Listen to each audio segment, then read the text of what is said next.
This is Ancient Political Philosophy, Wednesday, November 4th, 2020.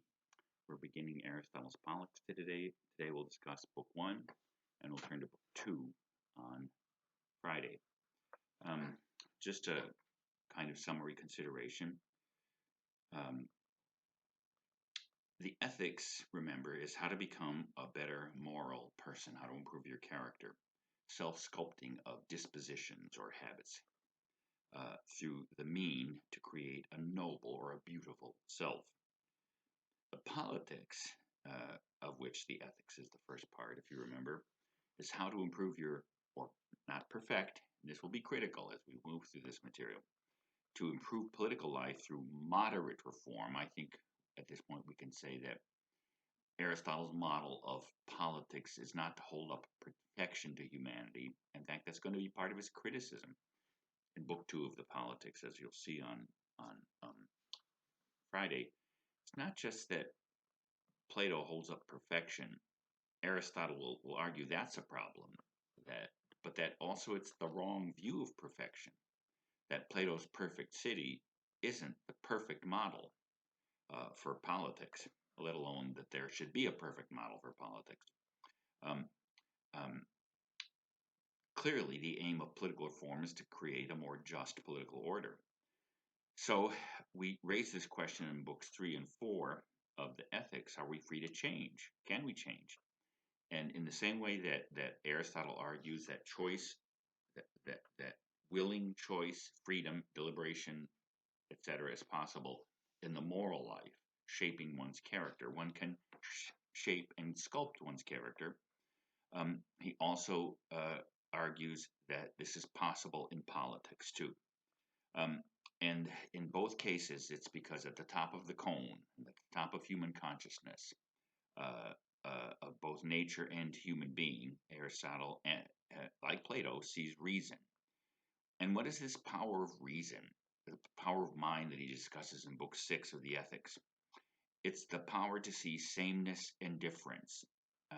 This is the key to understanding nature and natural motion, and the key to self-consciousness. Why? Because you can't see yourself unless you see how you're both a part of and not part of the world around you. And that was my image of the tip, the point of the cone, which is both singular and part of a larger whole at the same time. I think that's a good metaphor for what Aristotle understands human consciousness and human being to be. And as you'll see, and this will be true of Cicero too, what does reason give you in this power to see sameness and difference? Like Plato, it sees the form or the idea behind something. And as you'll see, in some ways, this is kind of a biological idea.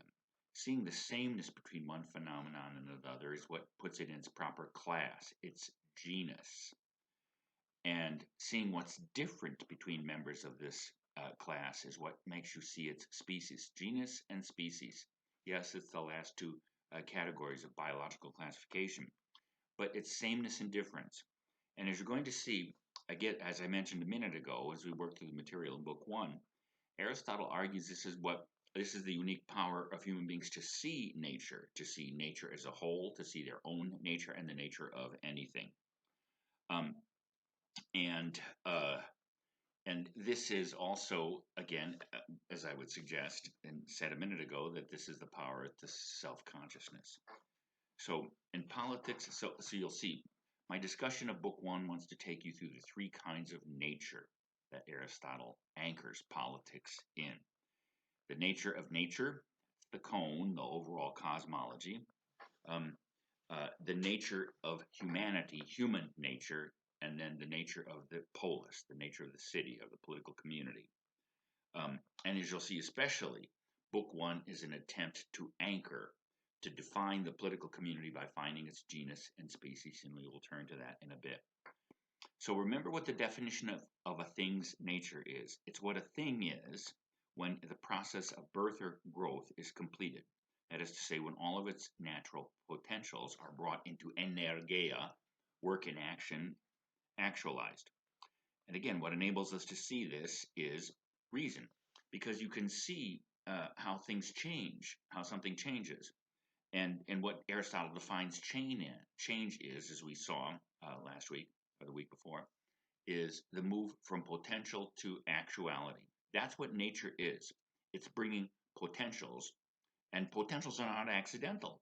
Potentials are inherent in what the nature of a thing is. And the example I used then is the example I'll use now is an acorn.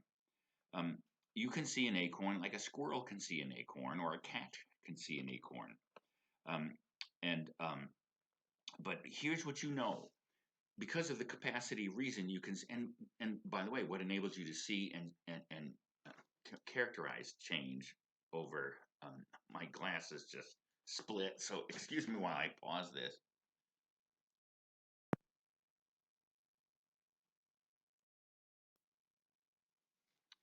I switched to my crappy reading glasses since my crappy, expensive $800 prescription glasses just decided to fall apart. There is chance in an Aristotelian universe. Anyway, um, um, it's reason is what enables you to see not only the power, how something changes over time, but what it changes into, what it will move into.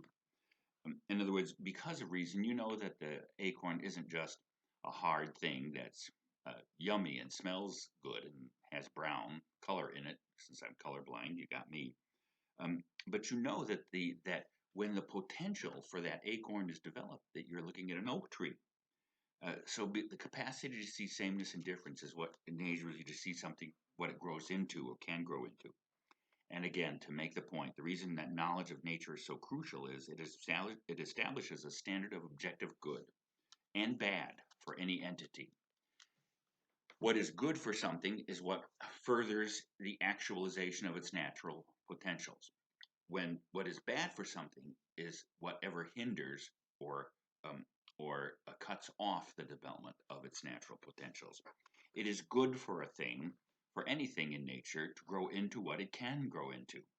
And as you're going to see, that's not only the standard for an individual human being, and that's what virtue is. It enables human beings to recognize and actualize all of their natural potentials.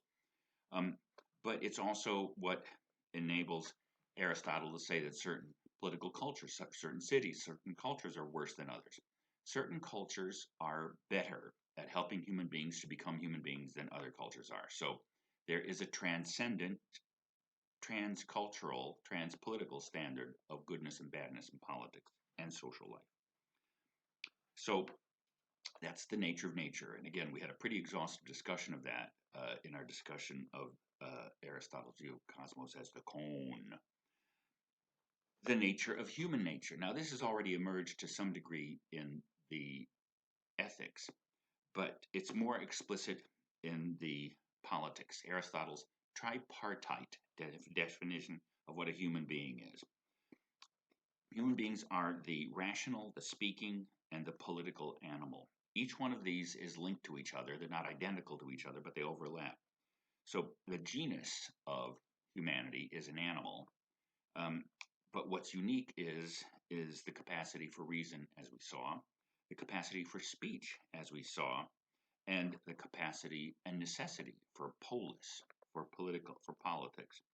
Man is the political animal. And again, I've mentioned several times in comparing the ancients and the moderns, this is where the modern philosophers disagree with Aristotle and Plato and Cicero for that matter. All these thinkers argue that human beings are destined for, are naturally found in cities, and that political life is not imposed or socially constructed. There are aspects, of course, of politics and society which are socially constructed or cultural, but in some ways, um, that's the analogy to that is the language. There are 4,000 or so languages on Earth. Each one of them is different from each other, and each one has cultural and artificial differences that make one language different. But the capacity for language is unique to human beings, and again, this seems to be borne out from observation. It's not just that we can't speak whale like Dory does in Finding Nemo, um, but uh, uh, but rather it's because animals can't speak. They have voice, as Aristotle says in Book One. They can voice pleasure and pain, and they have the capacity for communicate, like herd animals that hunt in groups. Um, but um, uh, but only human beings have speak, and Aristotle says that speech is what reveals the the um, the advantageous and the just. The, so, and by the way, there's a kind of a common sense ground of this. If you say, well, what's the main initial fact of political difference or cultural difference that hits us in the face? It's probably language. We think of French people not just because they like butter and to drink wine and give wine to 2-year-olds and and eat snails with wine and butter on it, but because it's les Français, ils parlent français, und die Deutschen sprechen Deutsch, um, and so on. So language is a kind of a marker. It's if you want to think biblically, remember in the Tower of Babel, it's the confusion and the multiplication of human languages that destroys the global unity of the human race, which is equivalent to the living in cities. So, so in some ways, Aristotle argues speech is the vehicle of reason which enables the political community to come into being, which is both a common language, you might say, of politics and justice, as we'll see. And so, the nature of the polis. Um, I remember polis is the Greek word for city, but as we saw in the key terms, polis is really the sovereign political community. It's what today we would call the nation or our country. Um, it's the political community. Um, it is what is the genus of the polis? It's an association. The Greek word is koinonia, a having in common. You might know, for instance, that the Greek word for the Greek that was spoken in the time of Jesus in the New Testament was koine, which koinos is the Greek word for common, to have something in common. So koinonia is a having in common. Perhaps it would be good to discuss what it defines that genus. What is the genus of a koinonia, a community, an association, a commonality? It's where a natural potential, which is built in by nature, requires association with another being of that species in order to bring that in. Clearly, sexuality, reproductive sexuality, is a commonality. You have the potential for reproduction in human beings, like all living things. Remember, and just to remind you, that all life is defined by both nutrition and remember, if you go back to the cone, what distinguishes non-life from life are the two motions and potentials for nutrition and reproduction. All living beings eat and reproduce. Um, some of them play video games too. Um, and then between plant life and animal life is the added capacity for locomotion, sensation. And then as animal life and consciousness gets more complexity, you move up into memory, imagination, judgment even. And then ultimately the final cuspal barrier, if you remember from our discussion, is between human beings, animals and human beings with reason and self-consciousness. So you're going to see that, interestingly enough, those 3 layers of life, nutrition, reproduction, locomotion, sensation, rational self-consciousness, also correspond to the 3 species associations that constitute the genus of association.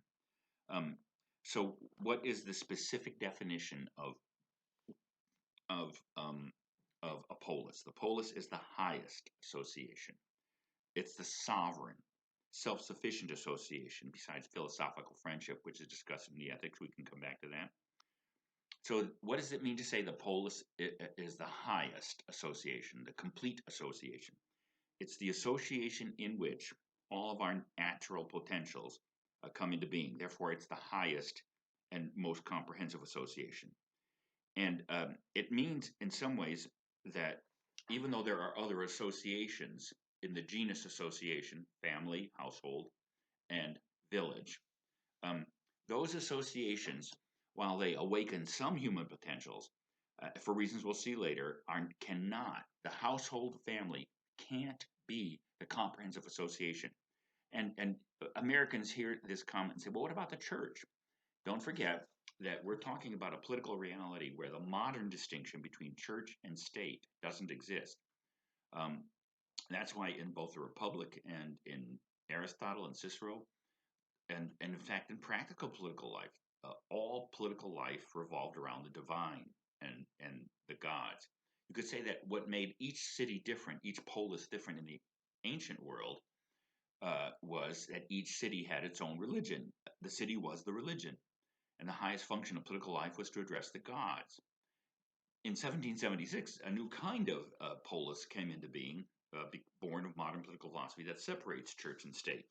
So, and what Aristotle would say, therefore, is, but even in America, the church, which you might say is higher than the polis, no, it isn't. Aristotle would say the polis still has sovereignty over churches because while we have religious liberty in this country and there's a separation of church and state, nevertheless, the sovereign political association does put down what you can and can't do in religious communities. I've mentioned the example of snake handlers up in the mountains in North and Carolina and so forth. Those are actually illegal, and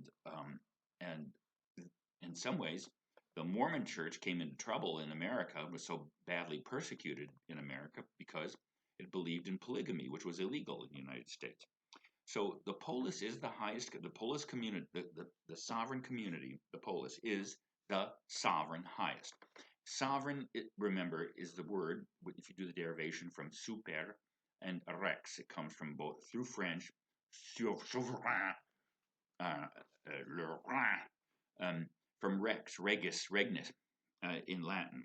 The highest ruling thing, that which rules over everything else under it. That's what sovereign means, the highest authority. Um, and and as you'll see again, it grows out of, in the same way that the oak tree grows out of the acorn, it grows out of the prior associations. But not just growing out of them. The reason human beings grow out of those associations, Aristotle would say, is because there are parts of their nature that cannot be activated by those associations. And therefore, the polis is the association that human beings grow up to and find themselves in by nature. Again, I mentioned this in book 9 of the Ethics on Friendship. And this is the political dimension of friendship, because remember, the moderns don't believe that man is a political animal, that by nature we don't find ourselves in that political community has to be invented and imposed on human beings. Now, you're going to see, this is a difficult and complex doctrine in Aristotle. The polis exists by nature. It's human beings' natural community. But it's also instituted by specific human beings. So there is an artificial dimension to political life. Each city, each polis, each culture has a cultural or socially constructed or artificial dimension. But again, the proper analogy is language. Um, each language is culturally and artificially different from each other, but each of humanity's language are naturally in us. Our brains are developed so as to have language and make us, at least once you pass your freshman year in college. So again, understand the natural anchoring of political life and what in human being requires politics is necessary for Aristotle to argue that there is such a thing as good and bad politics, that there's an objective standard for that. These aren't personal, relative, or subjective.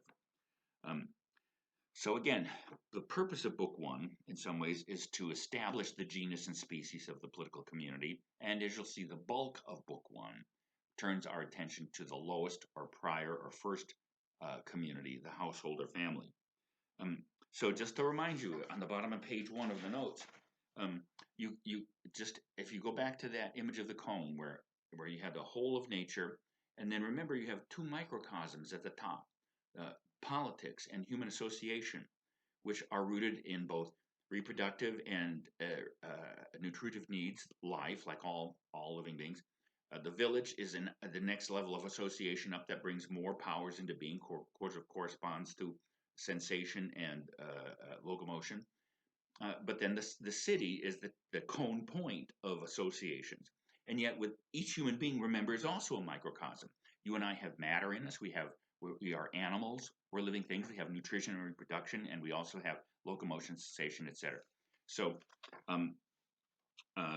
the other three other species in the genus of association or commonality are, of course, the family and the village and the polis. So much of in fact, most of Book 1 then turns to the the household and explores the private realm, the family. And I think that there are three reasons for this. Why spend in a book on politics? Why discuss the family and the household? One, I think that it's necessary to establish um, the difference between Plato. Because remember, to perfect the city, Plato destroys the private. To perfect the public, Plato destroys or eliminates the private, or suppresses it almost to the point of non-existence. Um, uh, Aristotle begins the politics with an entire book almost after he, the first part, the first chapters are to locate the nature and anchoring of the political community and politics and nature. But the vast bulk of book one is on the household. I think that's Aristotle underlining his profound difference with Plato, that it's the preservation and perfection of the erotic, not the elimination or the overregulation of the erotic, or which actually is his great difference from Plato. And this is a discussion which we'll have to continue through Friday, because this disagreement with Plato comes to its explicit head in book two. But I also think that part of what he's doing, because you're going to see there are three sub-relationships within the household, um, and I also think what he's trying to do is I'm going to say something that's potentially unintelligible. I say plenty of things that are unintelligible. That's part of my charm. Um, um, you'll see that in some ways the most political book of the politics is book three. That's where the city, as most people experience the city and think of the city and its divisions and the kinds of cities, that's where the classification of regimes into the typology comes into being, although you've been introduced to that already in the ethics. Um, book four is also pretty political too, for reasons you'll see. But book three is the most political one, and there he discusses the different kinds of regimes and makes the judgments as to which are the good and the bad ones, the just and unjust.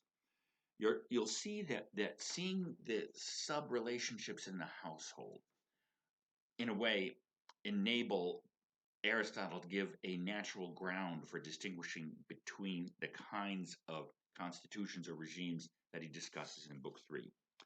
Um, and the third purpose is let me just make sure I understand that you understand what I mean by that. Everyone understands that people have households, that human beings have households and families, and you can pretty much agree or disagree with what the components are, which found in households and families everywhere. Um, Although the nature of family life and household life varies from culture to culture too, depends on the city, as you'll see. Um, but it's people disagree in politics about the institutional stuff. What Aristotle does in book one is finding a way of speaking about a nonpartisan way of articulating the eventual partisan differences in politics. Again, I'll try to make that clear in a second when we discuss the relationships within the household. And then the third point is this helps to ground his discussion and classification and ranking of the regimes and constitutions in book three, etc. So what are the three relationships that emerge in the household?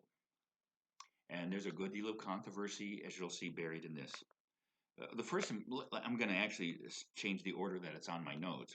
Master, slave, parent, child, and husband, wife. Let's do the uncontroversial one, parent, child.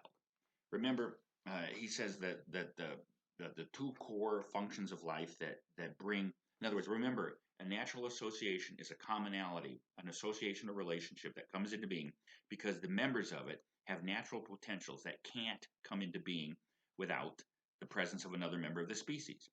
And so nutrition and reproduction are that. Now you could say, sex I got, because you got to have a male and female or whatever in modern life to reproduce. You need to associate with another human being, except for parthenogenesis.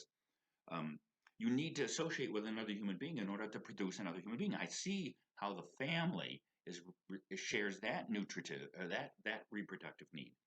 But why is nutrition? Well, think about this. Of all the species in the world, the human baby I think, has one of the longest gestation periods. But then, from the period of infancy, snakes hop out of their mother's eggs pretty much able to kill and play Grand Theft Auto the moment that they're hatched. Um, and other animals, even mammals, mammals have the longest infancy, where the after being born and the body is independent of the mother. Nevertheless, the infant can't survive without the mother. That's the and sound ways. If you think about it, then the nutritive needs of an infant and child require the presence of another human being. Therefore, that's also an associational need. The mother nurses the child. So Aristotle's right that the family does begin in the two lowest motions of life: nutrition and reproduction. Um, Parent-child. Note this is an unequal relationship. Uh, Now it's true, parents and children are unequal naturally. Um, um, the difference, of course, is that we all expect the child's natural potentials to develop, and that once the child's natural potentials develop and it becomes an adult, then the child is now the equal of the parent, which is why you argue with your parent at the age of 19 as to who gets the keys to the car. The second relationship, let's do the third relationship first, because as you'll see, we're going to dwell on this controversy, is husband and wife. And that is the rule of equal over equal. Now, you're going to see there's a good deal of controversy there, and Aristotle is going to sound very different from Plato on this. Um, um, but remember, and each of these interfamilial or inter-household relationships corresponds to, as you'll see eventually, to a regime. Because the parent-child of a superior over an inferior, natural inferior, uh, but whose aim is the benefit of both, and is the king, the just king who rules over his or her, the monarch who rules justly. That's kingship over the city. Husband and wife, the rule of equal over equal, and yes, Aristotle will say that men and women are equal. That's what political rule is. That's the rule in the United States, even though people are elevated to office. Generally speaking, we believe in human equality, and therefore we don't think, most people I think would agree that President Trump, if you hate Trump or love him, you don't think he's a superior human being to you. That's not quite like the aristocracies of Europe, in which the aristocracy and the royalty were understood to be superior human beings in a different class. Political rule is equal over equal, and Aristotle will see, and this I'll set this up. How do you know when a rule is political? Because generally speaking, the people who have power do it for a set term and then go back into the citizenry. It's ruled and being ruled in turn. Like Donald Trump, love Donald Trump, uh, uh, he will eventually cease to be president. And therefore, even though the presidency is the supreme office in the Constitution to some degree, even the separation of powers and checks and balances, the three co-equal branches, you could say the point is that people are not president for life. In a constitutional republic, in a political form of rule, you have ruling and being ruled in turn. And of course, the most controversial on its face is Aristotle says this is a natural relationship with the household is master-slave. This is also an unequal relationship of superior over. Now, what does Aristotle mean by slavery? Let's be clear about that. Aristotle argues that slavery is natural, but he defines slavery as so narrowly that I think it would be almost corresponding to what we might think of natural retardation or something like that. And I've often said in my American government class and other classes, I used to, when I was in graduate school, I was an intern at the Dixon State School down from where my university was, for the mentally retarded. I know that's not the politically correct term now, but that's what it was called at the time. And I worked with 52, 53, 60-year-old adults who were actually had the mental capacity of an infant. You had to wash them, dress them, feed them. They were essentially infants in adult bodies. Aristotle says for slavery to be natural, the inferiority between master and slave must be such that the slave can't rule him or herself and requires. Now, the difference between, obviously, this is a parallel to parent and child. The difference is not only because the master uses the slave, the despotes is the Greek word, despotic rule, slave masterly rule. That's the Greek word for master is despotes. And doulos is slave. The slave has to be so inferior, and here you see one of the things Aristotle's also doing is establishing the connection between reason and self-rule. Children don't have rationality or reason fully. That's where they need the rule of their parents for them to survive, grow, flourish, and for their natural potentials. Once their natural reason is developed, they can rule themselves. So it's only through the full development of our reason that self-rule, independence, freedom is possible. The argument about natural slavery is that there are some people by nature whose reasons will never develop to enable them to rule themselves, and therefore they have to be ruled by other human beings. Aristotle clearly distinguishes between conventional slavery, which he clearly argues is by force, mostly through conquest and war, and that therefore most of the slavery, even in his world, was not natural. It was artificial and therefore unjust. Aristotle is going to argue when you rule over another human being as if you were the master and the other human being was a slave, and that human being has full rational capacity, you're turning political rule into slavish rule. And of course, the word for that is tyranny. So as you'll see in the master-slave relationship, even to some degree in the natural master-slave relationship, you will see an adumbration or foreshadowing of tyranny. In the parent-child relationship, an adumbration of aristocracy or kingship. And in the husband-wife relationship, the adumbration of polity. More about that later in book 3, etc. So just to remind you, Aristotle argues that slavery is a natural relationship, but only under the conditions that it meets the natural, that the slave needs the master for his own survival and use.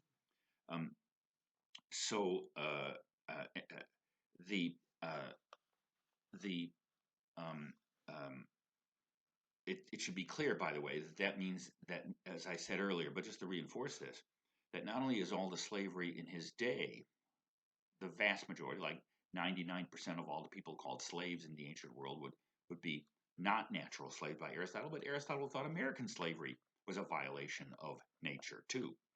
So a lot of modern disgust is layered at Aristotle because he calls slavery a natural relationship, but you have to see under which conditions he says that's the case. So why can't the household then fulfill all of our natural potentials? It's really two things. One, it turns out that the authority of the parents, because you grow up in your parents' household, is too conventional. Even though there are cultures, for instance, where children, even if they grow up, have a tendency to stay under the authority of their parents, like in India, the extended family, where the family unit tends to be 20, 30, 40, 50 people, where you have like a little village almost. Nevertheless, people sense that once your potentials for self-rule are developed, you want to rule yourself. It's the natural urge of a natural human being. It's a natural pleasure in human beings ruling over yourself if you have the natural power to rule over yourself. So in some ways, if all the household was, children, even as adults, would never fully be able to escape from the rule of their parents and therefore assume full rule as a human being. But then also it turns out that the city has to be large enough to have a diversity of human beings. And therefore, the diversity of human beings is what requires the rational articulation of the common good. In other words, in the family, the parents, like a kingship in some ways, although we'll moderate kingship later on, it's not only, even if you had like my rabbis' families, like the 6 rabbis in my community, like the top child generator is 12, and then 11, 10, 9, and so forth. I joked that when I moved to my community was the first time I knew families that had their own zip codes. They were so large. But even so, it's the difference between and the number and the diversity of human beings in a political community that requires the rational discussion that is the basis of the emergence of the common good. And that's why, even though the household is natural, we outgrow it. We want to form our own household eventually, and eventually that's why the city comes into being, because only in the rational discourse and discussion of the city, the deliberation, go back to the discussion of deliberation of the ethics. The problem is if you stayed in your parents' life all your house, even if you argued with them all the time, your natural deference to them would kind of mute your own capacities for deliberation. But in a city of thousands and hundreds of thousands and millions, then there are enough human beings where the only way that the common good of that group of human beings is through rational speech and discussion, deliberation, which Aristotle argues is the common activity of the city. So let's now turn to, and this is only a question that can be fully articulated in Friday.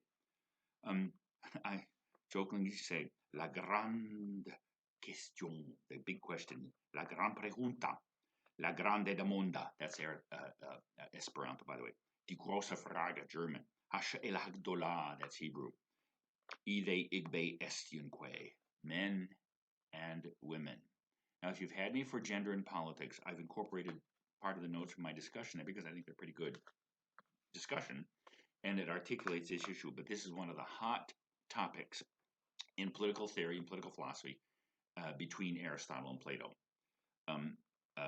You'll see Aristotle does not call for the full integration of women into the institutional public life of the city. Now, he does argue that men and women are equal by nature, although that's moderated, as you'll see, and people debate that. I use an authority in my gender and politics class, a great book on women in ancient political theory, or women in the history of political thought, by Arlene Saxonhouse. It's a great book. She's a brilliant human being. I've gone square dancing with her. It's, as you'll see, this question of the place of men and women in political society is a difference between Plato and Aristotle. And as you'll see in Friday when we come back to this in Book 2, it is intrinsically connected with the dignity, independence, and necessity of the private in Aristotle. Let me see if I can develop this issue for you based on the material from my gender and politics class, but I think that this is useful material. So first, to summarize some reflections on Aristotle and Plato in general, this is under Roman with capital letter E. Number 1, some summary reflections on Plato and Aristotle on politics, nature, philosophy, men and women. So the point of these reflections is to see how these two authors are both same and different on this question, on many of their questions about philosophy, nature, etc. And this will introduce their similarities and differences on the question of women. Some broad points to keep in mind. 1, political society is capable of improvement. We've already talked about that, and needs improvement. Just like the human character in the ethics needs improvement and shaping. Both Plato and Aristotle find the political and social institutions of their day unsatisfactory. Modern anthropologists and sociologists say, well, they were ancient Greeks and therefore they all believe the same thing like all cultures share. Well, the same culture can have profoundly different views of things, and an individual can be born in a culture and criticize that culture. In fact, remember, what Plato gets the young Athenian men of his day to agree on is a radical revision of men and women and the cultural life of Athens. And remember, Athens isn't the good city in the Republic. Remember, Athens is a democracy, and that's the next to the last, the worst regime. So neither Aristotle or Plato simply embraced the institutions, political and social institutions of their day.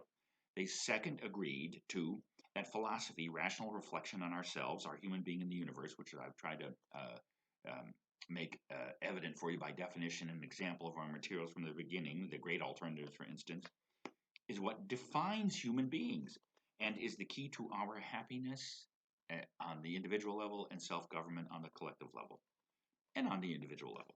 3, that human life, both individual and collective, requires standards, objective standards, and that in place of divinely revealed standards or even conventional standards, nature provides a more useful platform of guidance when rendered intelligible by philosophy. I think both Plato and Aristotle share that assumption.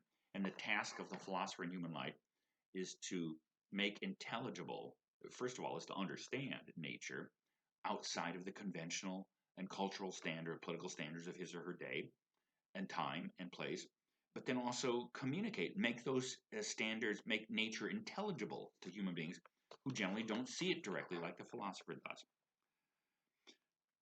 Fourth, that both thinkers consider the common good of the city, and this is important for the issue of women and men, as you'll see, but of many aspects of private life.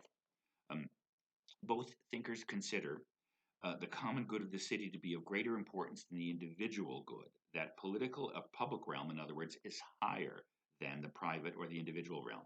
Whereas they would consider that best political solution to be one where the common good and the individual good converge as much as possible, to be sure.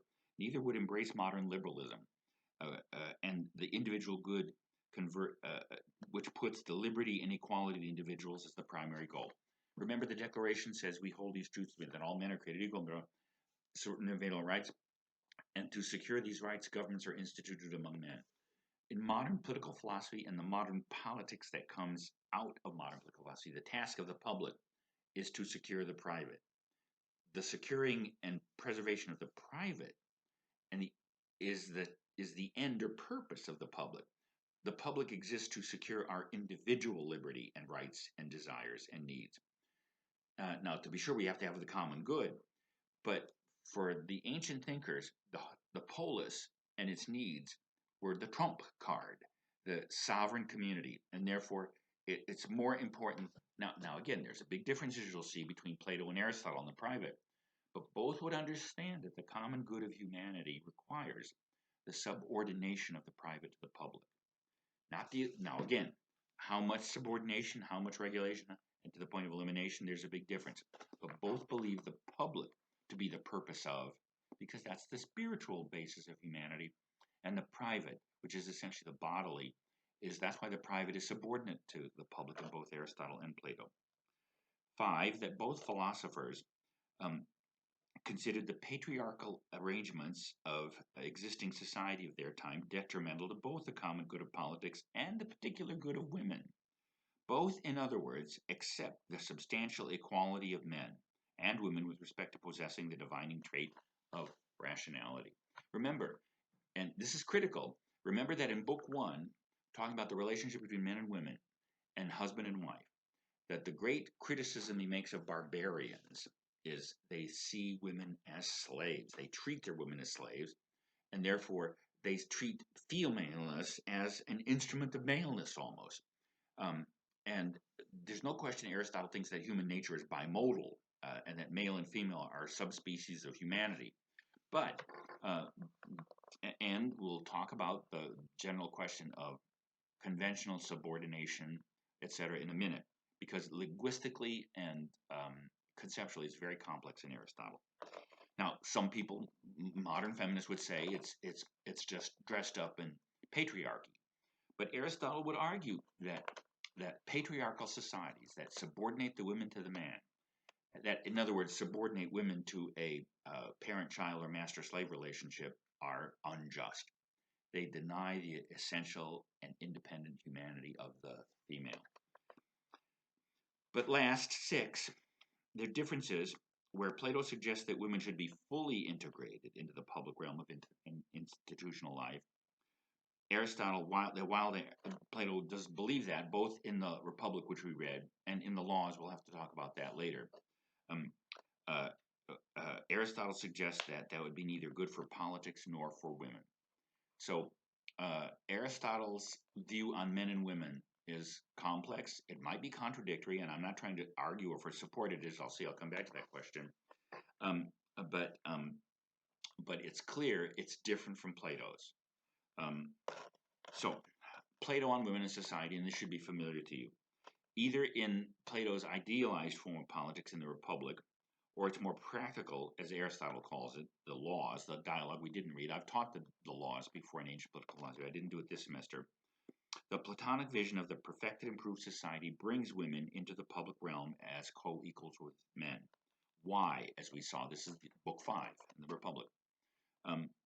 Ultimately, so that philosophy, which is the defining trait of humanity, perfected humanity, is the trait, and the trait that politics needs most. Remember the third wave of reform in the Republic. Politics won't be less stinky until kings become philosophic or philosophers become kings. Philosophy has to rule institutionally in the city. so that the good city makes makes philosophy available for institutional rule and compels philosophers to rule after you persuade everyone over the age of 10 to leave the city and turn their children over to philosophers. In the Republic, women are brought completely into the Republic realm so that the philosophic souls of women can be rendered the ruling element. In the law, so let's remind you of that. The reason men and women do all the same thing in the city is because if philosophy rules in the city, and that's why the three waves of reform, men and women playing the same roles, the abolition of private family and property, and the rule of philosophers. Those are all really the same reform. And the whole point is to make philosophy direct the city. But what if you could have a generation where all the really philosophic members of the city are women, since women can be just as philosophic as men. Well, for Plato, that means the perfected city has to completely abolish the cultural role distinctions between men and women. And of course, women have to be brought out of the public realm and fully integrated into the private realm. Which that, of course, means they also have to fight in the army and all that kind of things that we now associate as simply natural or has become conventional for us. In the laws, which we did not read, women keep their attachment to the private. This is the way the laws work, by the way. Men and women have essentially the same education up until about 20. And then men go off to the army and women marry. And then from about 20 to 50, women essentially live as wives and mothers. Uh, and then men serve in the army and also have the larger political life of the city. But at the age of 50, men and women then join together as part of the ruling class. The nocturnal council is the institution in the laws. So men and women are different in the laws, but eventually, even in the laws, and you'll see in Book 2, Aristotle says the laws are different to the Republic, but bit by bit, Plato brings the laws back to the Republic, and I think there's some justification for that. So, so bear that in mind, and so this is a restatement of what the first part of today's lecture on nature, if you're looking at the next page of the notes. So what should guide the shaping of social and political norms and mores, as we say it? The measure in goodness of society is how much of nature it allows to merge into actuality. So for instance, again, the problem with barbarian societies, Aristotle calls them, or let's say a real cultural example. In fact, a perfect example of this is Chinese foot binding, if you remember, was a practice of imperial and aristocratic China prior to the 1911 Republican Revolution, in which this practice was outlawed. And of course, in communism, it's outlawed. And that is the women of aristocratic families as infants, would have their foot bound, and you can actually see in encyclopedias or online X-rays of an adult woman. Of course, what happens is you bind the foot, and as the rest of the body grows, the foot remains this truncated little stump, and that was considered to be a token of aristocratic. It rendered aristocratic women useless for household tasks, which meant that they took their place in the aristocratic class. But clearly, Aristotle approves of this because this is a cultural practice which does what? It limits, it truncates, it destroys the natural potential. Human beings, both men and women, are meant to walk around. That's a natural potential. And if you bind a foot so that you turn off that potential, it would be like putting a seed in concrete, which would not be good for the seed, and that seed would never develop into a plant. And so if women are so enslaved by men that they are ruled by men, then their natural potential as human beings cannot emerge. And remember, this is what I said earlier about the nature of human beings. Man is a political animal. Human beings are the political animal. Humanity is a speaking and rational animal. Now note, reason as a natural capacity, even though it's broadly distributed between men and women, of course, and you find some women who are smarter than some men, etc., like you find some women who are taller than some men. But like tallness and height isn't equal among all human beings. Height is natural to human beings, but not every human being is naturally high. And this difference of rational capacity is why Aristotle is open to other regimes other than democracy. While Aristotle believes that all human beings are equally rational, no, I don't know how to put this. All human beings possess reason, except for natural slaves, but not all human beings possess reason equally. But you have to remember again that your access to your reason then means you have to have some rule over yourself. And if the if parents rule their children forever, they turn their children into slaves. If men rule their wives, they turn their wives into slaves. So in some ways, access to rule, and this will help understand why certain regimes are bad or worse than others, is because uh, uh, they denied to significant portions of their citizenry, like barbarian rule does to women, access to their capacity for self-rule and reason. I'm going to stop here because that's 50 minutes. And we'll come back to this material anyway, since some of it is more reasonably discussed within the rubric of Book 2. So we'll see in our next discussion.